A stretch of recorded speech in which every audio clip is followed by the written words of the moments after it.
ओम।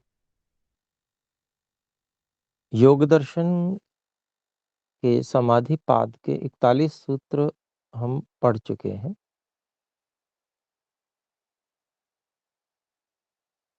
तो यहाँ तक हमें कोई बात पूछनी हो तो पूछ सकते हैं।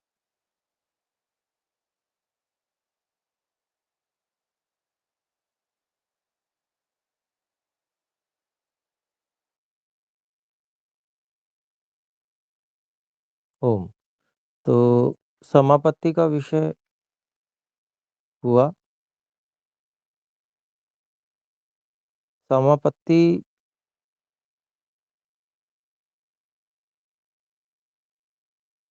चित्त की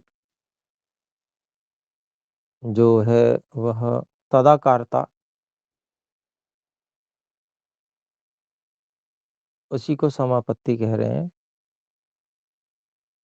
तदाकारता मतलब उसके जिस वस्तु में चित्त को समापन्न किया है उसके गुणों जैसा चित्त भासित होना।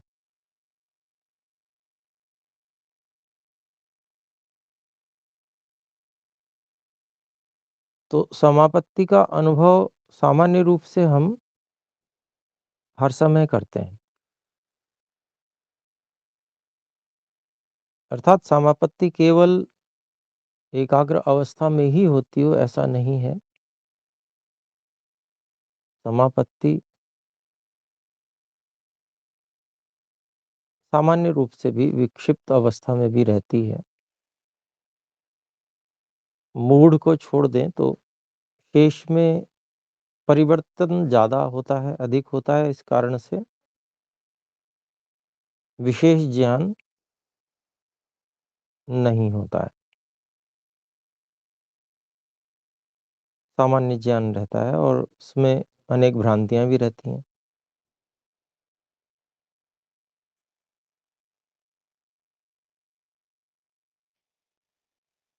तो एकाग्र अवस्था को प्राप्त करना उसके लिए हम में से ऐसे कौन कौन है जिन्होंने इसके लिए अभी तक प्रयास किया है कि हम एकाग्र अवस्था को प्राप्त कर लें, जो स- ध्यानावस्थित होकर हम पूर्ण एकाग्र अवस्था को प्राप्त कर लें।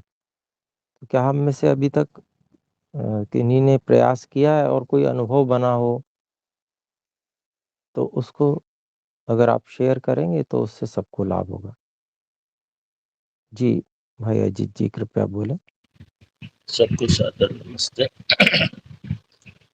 ये ये जो अवस्था आप बोले हैं कि एकाग्र अवस्था, ये तो हम सभी को कोई भी किसी को भी, कोई मनुष्य हो, प्राणी हो, जो भी हो, एक अवस्था भी आ जाता है ऑटोमेटिक। ये ईश्वर का कृपा है कि हमको यहाँ लाए हैं।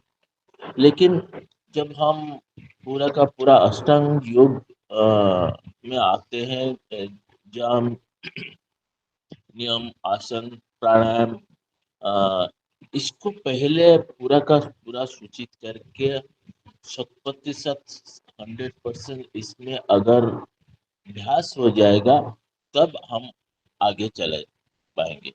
तो मेरा साथ ऐसे भी हुआ कि मैं 25 साल हुआ योग करता हूँ। योग मीन्स जो पहले हम आपने बताया कि ये कुछ एक्सरसाइज जो है वो नहीं है। ये तो बस शरीर को धारण करने के लिए, शरीर सुस्त रखने के लिए। तो शरीर सुस्त रहने से ही चित्त चित्त को भी हम एकाग्र या कंट्रोल कर सकते हैं। इसीलिए हम ये सब सूक्ष्म क्रिया, बाह्य क्रिया ये करते हैं। बाह्य प्राणायाम और बाह्य क्रिया में बहुत फर्क है। हम जब कुछ क्रिया करते हैं कि सूर्य नमस्कार वगैरह वगैरह जो भी करते हैं, इसमें एक एक ही में सूर्य नमस्कार में हम 12 जो स्थान है चक्र के ऊपर, जो अंदर में कोई कोई स्थान पर हम एकाग्र होकर एक मंत्र उच्चारण करके और उसी स्थान पर हम स्थापित हो जाते हैं। एक-एक करके। तो जो 12 स्थिति हो जाता है, इस स्थिति में जब करते हैं, तो कुछ क्षण हम 1 मिनट में एक स्थिति बनाते हैं, तो इसमें 1 मिनट में 10-15 सेकंड में वो हमको आ जाता है यार कुछ नहीं है, ये स्थिति में रहना है और हमारा ध्यान प्राण मीन्स या ये सूर्य देवता के ऊपर रह जाता है। तो ये तो छोड़ दीजिए, फिर बाद में जब हम पूरा पूरा का पूरा शरीर को संयम करते हैं, वाक में, ये धारणा में, क्या और खाने पीने में, हर एक चीज में, यम नियम आसन प्राणायाम, प्राणायाम तो बाद में, प्राणायाम के जो बाह्य प्राणायाम हम करते हैं, इस बाह्य ओम। प्राणायाम में 1 मिनट में आधा सेकंड में जी। ले जाता हूँ। हाँ, नहीं मैं देखिए आपका जो है ना वो बात विषय से बिखर जा रही जी जी। है ना?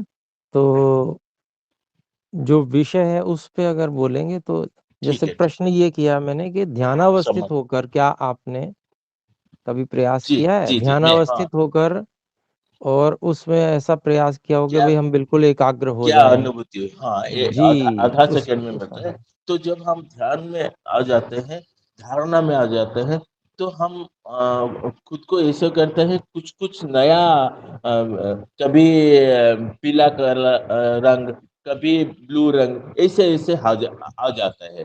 पहले ऐसा आता है, फिर बाद में एक ऐसा होता है कि एक बिंदु में, एक कोई भी एक बिंदु में कुछ क्षण हम रह जाते हैं, फिर बिंदु अ, हाँ, हमसे दूर हो जाता है, फिर आता है, फिर दूर हो जाता है। ऐसे होके कुछ ये बढ़ जाता है आहिस्ता-आहिस्ता, 30 सेकंड, 40 सेकंड, 47 सेकंड, ऐसे-ऐसे मेरा 50 सेकंड में उसी 1 मिनट हुआ ही नहीं अभी तक, 50 सेकंड में वही बिंदु पर मेरा टिका हुआ है। एक ही जी, बिंदु है पूरा सारा जगत में, एवं थोड़ा-सा एक छोटा-सा सूक्ष्म से सूक्ष्म एक बिंदु नासिकाग्र के अंदर जो है, इसमें यहाँ आज्ञा चक्र के पास ये है। इतना ही मुझे मालूम है और दूसरा कुछ नहीं। जी, जी, बहुत है, धन्यवाद। नमस्ते। ओम, ओम। जी। जो जैसे अब जो प्रश्न है उसके ऊपर विशेष जैसे अंत-अंत में आपने बताया बस वही बताना था। जी, बहन मीनाक्षी जी कृपया बोलें। जी, जी, नमस्ते जी। जी, मैं ईश्वर के जो ओंकार जो ध्वनि है, ओंकार ध्वनि के ऊपर मन को एकाग्र करती हूँ और ईश्वर के जो गुण है, सर्वव्यापकता, सबके प्रति दया और उनका जो महानता है, उसके ऊपर ध्यान केंद्रित करके मन को दूसरे सारे विषय से मन हट जाती है। ये बहुत बहुत इसका प्रभाव रहता है मन के ऊपर और जी, जी। जी, जी, जी, बहुत धन्यवाद जी। धन्यवाद जी, बहुत सुंदर। जी, बहन रिया जी। जी, ओम नमस्ते गुरुजी। मैंने योग की कक्षा से जो हमने किया था उसका अभ्यास भी किया गुरुजी। तो जैसे मैंने स्वयं से जब उसको पहली बार करी थी तो उसमें मुझे बार-बार नींद आ जा रही थी, कई बार नींद आ जा रही थी। लेकिन फिर जब दोबारा और फिर तिबारा किया तो थोड़ी-थोड़ी देर के लिए मैं बिल्कुल एकाग्र हो जा रही थी और विशेषकर जो मंत्र का अभ्यास हम कर रहे थे, उसको ही पकड़ के करने से काफ़ी देर तक सभी चीज़ों को छोड़कर सिर्फ़ उसके अर्थ को ही मैं चला पा रही थी और मैं 15-15 मिनट के लिए गुरुजी संपूर्ण रूप से एकाग्र हो पाई थी। जी, बहुत धन्यवाद। धन्यवाद जी, गुरुजी। देखिए जो देखिए प्रायोगिक स्तर पे हम किसी चीज़ को करते हैं तो उसका थ्योरी हमें बहुत अच्छे से समझ में आता है और अच्छे से आता है। तो इसीलिए मैंने आपसे पूछा कि देखिए ये जो स्थिति है एकाग्र अवस्था में जाने की, एकाग्र अवस्था में जो चित्त को पूरी तरह से शांत स्थिति में पहुँचाना है, धारणा पर धारणा केंद्र पर पूरी तरह से एकाग्र होना है। उसमें संपूर्ण ज्ञान, अपनी सारी शक्ति और अपनी सारी क्रिया उसी केंद्र पर केंद्रित करनी होती है। जैसे हम किसी चीज को धक्का लगाने के लिए बल लगाते हैं, तो क्या स्थिति रहती है सोचिए। बहुत, जिसको कहते हैं कि पूरी शक्ति लगा देते हैं उसमें। किसी चीज को हमको धक्का लगाना हो, कल्पना कीजिए किसी को धक्का देना हो, हटाना हो, पुश करना हो, तो हम पूरी शक्ति लगा के मान लीजिए उसको पुश कर रहे हैं, धक्का दे रहे हैं। ये हमारी शक्ति है। कौन सी शक्ति है? ये प्राण शक्ति है, जिसका उपयोग हम करते हैं शरीर के अंदर प्राण भर के। उस प्राण शक्ति का उपयोग हम पुश करने के लिए करते हैं। ज्ञान के स्तर पे तो हम करते हैं, जैसे अभी तक जो भी बात आई वो ज्ञान के स्तर पे आई, पर क्या हम प्राण शक्ति को भी वहां पूरी तरह से लगाते हैं? यानी कि हम उस केंद्र पर शक्ति को एकत्रित करते हैं, प्राण शक्ति को। तो ऐसा लगेगा जैसे नहीं, हमने शक्ति को शायद छोड़ा हुआ है ना, शक्ति का उपयोग नहीं किया। ऐसे ही जो ज्ञान, बल और क्रिया, तीन चीजें मुख्य हैं, है ना, तो इसको भी कहने के सारी की सारी, ज्ञान मतलब ज्ञानेंद्रियों का उपयोग, क्रिया का मतलब कर्मेंद्रियों का सारा उपयोग, और बल यानी कि प्राण शक्ति का सारा उपयोग उसी केंद्र पर करते हैं। तो वो स्थिति आती है कि जो, जिसको कहते हैं कि उस समय केवल वहीं की अनुभूति और बाहर की ओर बिल्कुल भी ध्यान नहीं। वो कहीं और जगह नहीं, ध्यान केवल उसी पे लंबे समय तक टिकता है। तो ये जो है बहुत सी उस भावना और इच्छा शक्ति पे भी निर्भर करता है। यानी कि वो इच्छा शक्ति हमारी जब होती है, जैसे मैन रिया जी ने भी बताया, वहाँ भावना उस तरह की हमारी रहती, इच्छा शक्ति रहती है, तो थोड़ा लंबे समय तक होता है। तो वो स्थिति यानी कि हम कोई कल्पना नहीं करते उस समय, और किसी प्रकार का भी हम अ, ऐसा प्रयास नहीं करते कि हम क्या उसमें चाहते हैं या इत्यादि। केवल ये कि अब मुझे कोई विचार, कोई जिसको कहते हैं वृत्ति नहीं उठानी है, केवल इस केंद्र पर मैं केंद्रित हूँ, और इसी पर मुझे बल लगाना है, इसी को मुझे देखना है, इसी को सुनना है, इसी पर क्रिया करनी है, यहीं पर बल लगाना है, यानी कि सारा। तो जिसको कहते हैं रुकने की स्थिति, ठहराव की स्थिति, वो आती है। तो अभिप्राय ये है कि वो जो प्रयोग है, उस प्रयोग को करना, जैसे ना, तो अनुभव बनेगा, प्रयास करेंगे तो अनुभव आएगा, फिर अनुभव आएगा तो उसको हम शेयर कर पाएंगे, है ना। तो केवल शब्द पढ़ के आगे बढ़ जाना, वो उसमें आनंद नहीं है। कुछ ना कुछ हमें प्रयास भी करना चाहिए। ये मेरा अभिप्राय है कि प्रयास करें उसके लिए, थोड़ा थोड़ा अपने अपने स्तर पे। ये स्वाध्याय और योग, ये दोनों के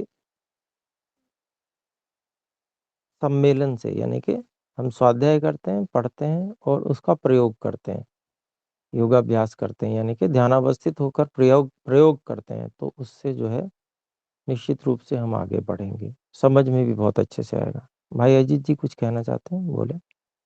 जी, बल लगाने से इतना देर तक हम टिक नहीं सकते, क्यों होता है ये? और ज्यादा से ज्यादा 47-48 सेकंड के तरफ इतना ही हो जाता है, इसके नहीं होता है सेंस ना, क्या हो? जी देखिए, इस पर बल कुछ बल सारे लगाने का, हाँ जी, बल लगाने का जो अभिप्राय है, वो शक्ति को एकत्रित करना है एक स्थान पर।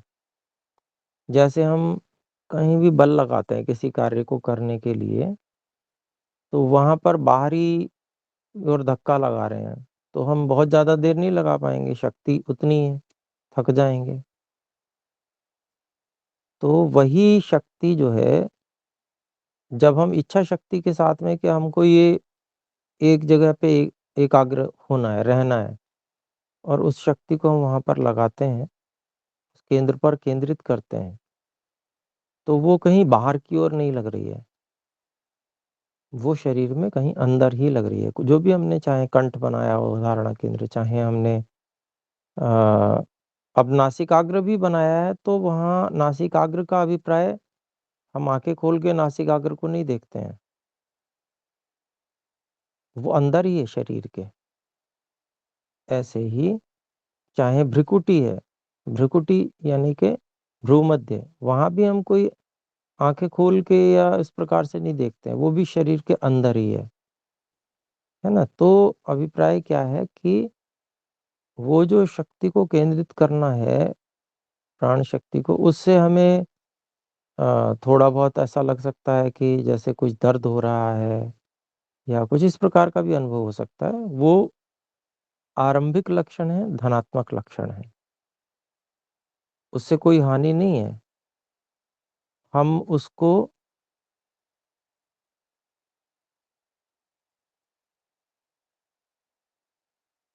फिर सामान्य स्थिति में भी लेके आ सकते हैं, एकाग्र रहते हुए भी। यानी कि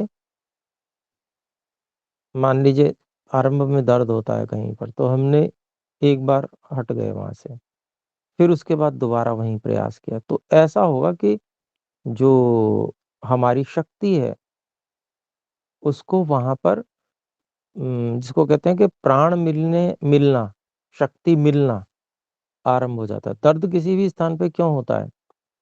इसलिए होता है क्योंकि वहां पर वायु का प्रकोप होता है। वायु का प्रकोप इसलिए होता है क्योंकि वहां धातु की पूर्ति नहीं होती। शरीर जो है उसकी व्यवस्था परमात्मा ने ऐसी बनाई हुई है कि हम कहीं भी बल लगाएंगे, और अगर वहां पर पूर्ति नहीं हो रही है तो दर्द होगा। तो थोड़ा थोड़ा अभ्यास करते जाएंगे, वो फिर दर्द नहीं होगा। वहीं का अभ्यास इतना अधिक बढ़ जाएगा कि वहां पर एक अभ्यास जो शरीर का है धातुओं की पूर्ति का, वहां पर होगा। इसी को वो कहते हैं ऊर्ध्वरेता होना। ऊर्ध्वरेता समझते होंगे आप, जी जी। यानी कि उस जगह शक्ति का व्यय करना हमने सीख लिया। शरीर की जो वीर्य धातु है वहां पर जाकर उपयोग में आना आरंभ हो गई, वहां धातुओं की पुष्टि आरंभ हो गई। यानी कि उस जगह पे हम केंद्रित होकर, और अब हम पूरी शक्ति भी लगाते हैं और वहां पर एकाग्र भी होते हैं, उसके बाद भी हमें अब दर्द नहीं होता। आरंभ में दर्द होगा, आरंभ में कष्ट भी हो सकता है, लेकिन जैसे जैसे हम उसका अभ्यास करते जाते हैं वैसे वैसे शरीर साथ देना आरंभ कर देता है।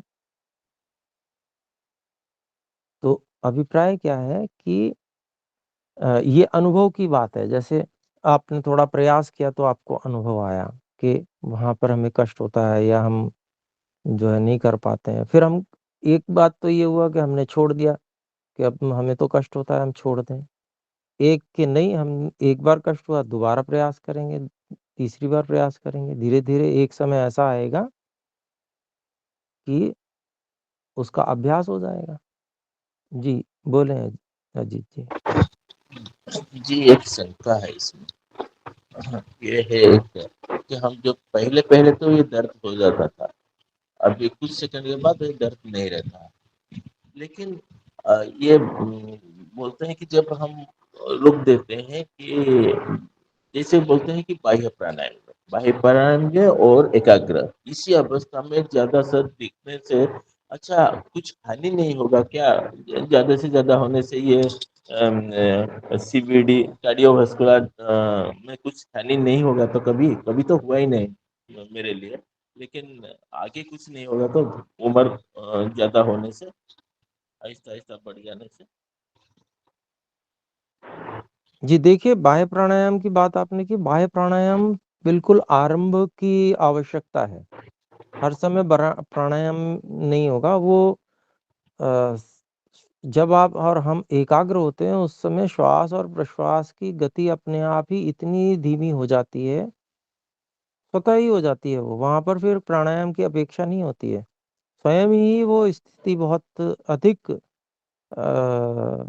विरल श्वास और प्रश्वास की रहती है, बहुत हल्की हो जाती है और हानि का तो प्रश्न ही नहीं होता, सामर्थ्य बढ़ती जाती है व्यक्ति की। अभिप्राय क्या है कि शारीरिक सामर्थ्य उसके लिए, जिसको कहते हैं शरीर पर विजय करना, वो तो पहले आवश्यक है ही।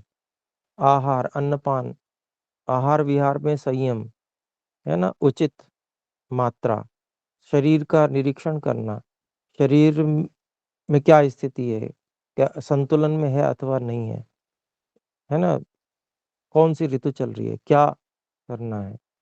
तो शरीर को जो पोषण अपेक्षित आवश्यक है वो तो हमको करना ही होगा, वो कुछ समुचित मात्रा में, बिल्कुल जैसे वैसे ही जैसे गाड़ी में पेट्रोल डालते हैं। तो बिना किसी राग द्वेष से युक्त हुए साधना करने वाले व्यक्ति को इसी प्रकार से एक ही लक्ष्य रखते हुए कि हमें एकाग्र होना है, और उसके अनुसार वो जो आवश्यक है वो लेगा और जो नहीं आवश्यक है नहीं लेगा, चाहे संसार में कितनी स्वादिष्ट वस्तु हो। तो वो लक्ष्य ही उस समय नहीं रह जाता है कि हमें कोई उससे सुख लेना है। ये तो इस चीज को ध्यान में रखते हुए कि उस समय लक्ष्य ही एक रहता है कि हमको ध्यानावस्थित होकर उस एकाग्र अवस्था में पहुंचना है। तो ये स्थिति जब होती है उसके बाद में हानि का प्रश्न ही नहीं होता, सामर्थ्य बढ़ती ही चली जाएगी और अनुभूति आएगी, समझ में आएगा कि अब मैं बिल्कुल सही स्थिति में आ रहा हूँ, मेरी सामर्थ्य बढ़ती चली जा रही है, मैं एकाग्र अवस्था को और अधिक लाता चला जा रहा हूँ। देखिए, साधना ही साधना का गुरु है। पिछली स्थिति और अगली स्थिति में जो अंतर है वही आचार्य है हमारा, ये ध्यान रखिए।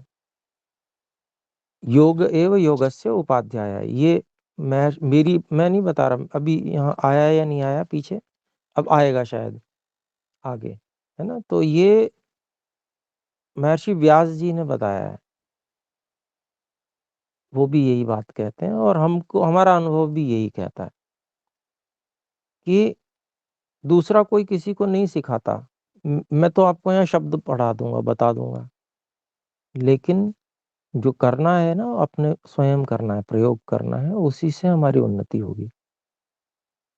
कोई दूसरा किसी को पकड़ के करवा देगा या छू के और समाधि लगवा देगा, ऐसा नहीं है। या करवा भी दे मान लीजिए थोड़ा बहुत, तो श्रद्धावश हो जाए, थोड़ा थोड़े समय होगा वो छूट जाएगी स्थिति, लेकिन जो स्वयं पुरुषार्थ से प्राप्त की हुई स्थिति होगी वो हमारी अपनी संपत्ति होगी, वो अगले जन्मों में भी कहीं भी जितना भी समय लगेगा मुक्ति तक, वो सब साथ जाने वाला है। दूसरे के द्वारा या श्रद्धावश हो गया कहीं, तो वो थोड़ा बहुत रहेगा उससे, जिसको कहते हैं ना थोड़ा ये प्रशस्त होता है मार्ग के, हाँ अच्छा है, ऐसा हमें करना चाहिए, उससे प्रेरणा मिल जाती है। तो ये मेरा अभिप्राय था। आज समय हमारा सब लगभग इसी में चला गया, लेकिन ये सार्थक धन्यवाद, चर्चाएं धन्यवाद। आवश्यक है। आप सब केवल शब्दों में उलझ के ना रह जाएं, प्रयोग भी करें। आगे हम इसको विचार कर रहे हैं कि इसको हम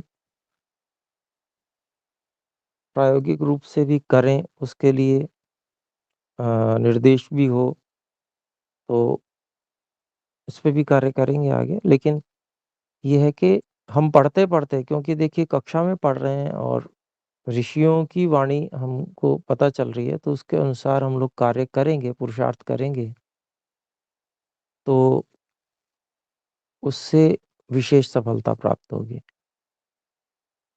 तो ठीक है, ये है समापत्ति के भेद, आगे हमको जानने हैं।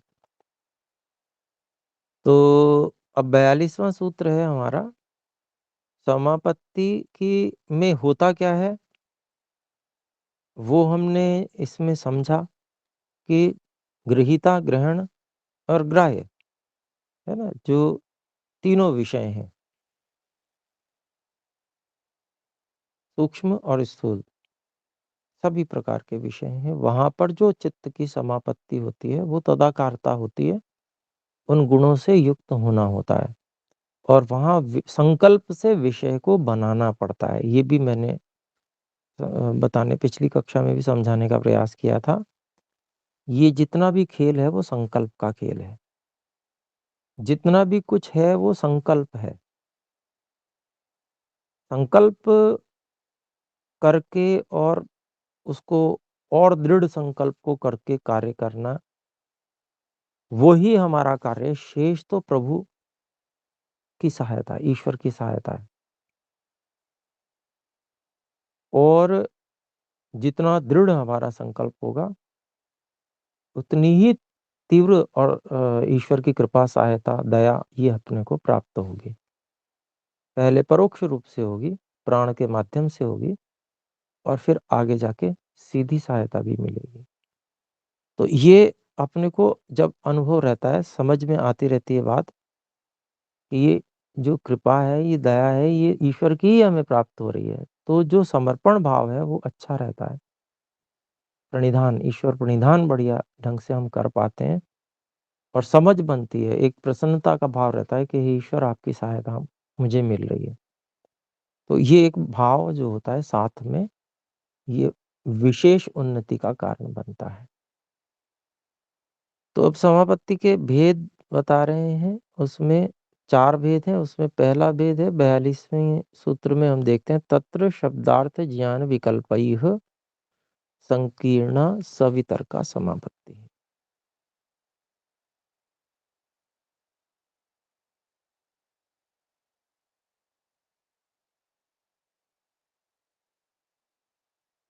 तो इस विषय में, समापत्ति के विषय में, चित्त की जो समापत्ति बताई गई उसके ही विषय में सवितर्का समापत्ति नाम दिया उसको, उसके विषय में बता रहे हैं कि उस जो प्रकरण चल रहा है समापत्ति का, उसमें जो 4 भेद अब बताए जाएंगे, उसमें से पहला जो भेद है सवितर्क समापत्ति है। यानी कि हमने जो समाधियां पढ़ी थी, संप्रज्ञात समाधियां, है ना, उसमें विषय था, विषय विशेष पर समाधि थी, योग था, संप्रज्ञाति योग जिसे बोलते हैं। तो वितर्कानुगत थी पहली, फिर दूसरी विचारानुगत थी, है ना। तो उसी से संबंधित जितनी भी जो हमारी समाधियां थी, उन सबको जो स्थूल विषय हैं, उन स्थूल विषयों को 2 भागों में विभक्त किया गया है, सवितर्का और निर्वितर्का। और जो सूक्ष्म विषय हैं उनको सविचार और निर्विचार, इन 2 भागों में विभक्त किया गया है आचार्य पतंजलि जी के द्वारा। तो यहाँ पर जो सवितर्क समापत्ति है एकाग्र अवस्था ही, लेकिन थोड़ी सी नीची अवस्था कहेंगे उसे। और उसमें स्थिति क्या रहती है? शब्द, अर्थ, ज्ञान, इन तीनों के विकल्प से ये मिश्रित रहती है। शब्द, अर्थ और ज्ञान, ये तीनों चीजें हैं, अलग अलग हैं, लेकिन वहां पर तीनों मिले रहते हैं, भिन्नता नहीं रहती है, अलग अलग समझ नहीं पाते हैं। शब्द जैसे गौ, गकार, औकार और विसर्जनीय, ये 3 का सम्मेलन है। गौ ये शब्द है, अर्थ इस शब्द को संज्ञा के रूप में जिस वस्तु के लिए प्रयोग किया जाता है, जो गौशाला में खड़ा हुआ 4 पैर वाला, गलकंबल वाला, सासना कहते हैं, ऐसा प्राणी है, ककुद है जिसके, है ना, इस प्रकार की, और लंबी पूंछ भूमि को स्पर्श करती हुई, और अंत में बालों का गुच्छा, इस प्रकार का जो प्राणी है सुंदर सा, वो है, वो अर्थ है। और ज्ञान है मतलब जो उसके विषय में हम जान रहे हैं, 3 चीजें। तो इसको हम अभी जो अगली कक्षा में देख लेंगे, इसका जो भाष्य है उससे अपने को और ज्यादा बढ़िया से स्पष्ट होगा। तो अभी हम विराम करते हैं, और जो विशेष एकाग्रता के लिए अपने को कार्य करना है, उसमें ज्ञान, बल और क्रिया, 3 को समायोजित करके और अभ्यास करना है। शक्ति लगेगी, शक्ति है किस लिए? अगर इस कार्य में नहीं लगा तो सब व्यर्थ है, ऐसा समझ लीजिए। यही कार्य सबसे मुख्य है, प्रधान है, और उसी में हम कार्य में समय नहीं लगा रहे, तो एक तरह से वो नाश है समय का। सब कार्य होंगे, अच्छी बात है, इसके बिना नहीं चलेगा, ऐसा समझ के कि भाई इसमें समय लगाना आवश्यक है, ये जो है अनिवार्य कार्य है, इसके बिना नहीं चलेगा, बिल्कुल समझ लीजिए आप। ये इसमें समय नहीं लगाया तो बस समझ लीजिए जीवन व्यर्थ हो जाना है, कोई प्रयोजन सिद्ध होने वाला नहीं है, फिर से धक्के खाने पड़ेंगे। कब तक खाने पड़ेंगे उसका भी कोई निश्चित नहीं है। ईश्वर की कृपा से महर्षि पतंजलि जी का आशीर्वाद ये अपने लोगों को प्राप्त हुआ है, और इसको ये बार बार मिलता भी नहीं है और खो भी जाता है। तो प्रभु की कृपा है, इसको सार्थक करें। आइए एक बार ओम का उच्चारण करें ईश्वर से प्रार्थना करते हुए। ओ